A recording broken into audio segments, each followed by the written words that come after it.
A federal appeals court ruled Friday that President Donald Trump does not have the legal authority to impose sweeping tariffs on imports from nearly every country. The U.S. Court of Appeals for the Federal Circuit said Trump cannot declare national emergencies under the 1977 International Emergency Economic Powers Act, or IEEPA, to justify these tariffs. The 7-4 decision largely upholds a May ruling by a federal trade court in New York. However, the court allowed the tariffs to remain in place temporarily, giving Trump time to appeal to the Supreme Court. The ruling covers two sets of tariffs.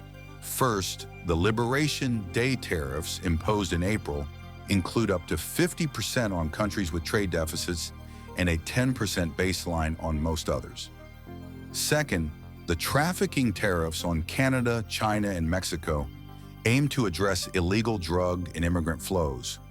The tariffs have raised $159 billion for the U.S. Treasury by July, more than double last year, and pressured countries like the EU and Japan into trade deals.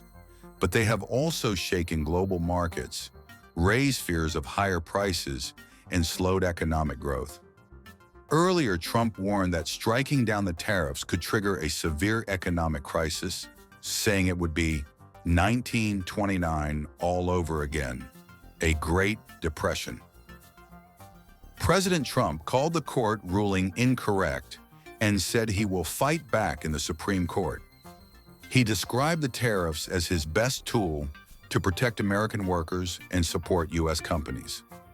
Trump warned that removing the tariffs would be a total disaster for the U.S. economy and could destroy the United States of America.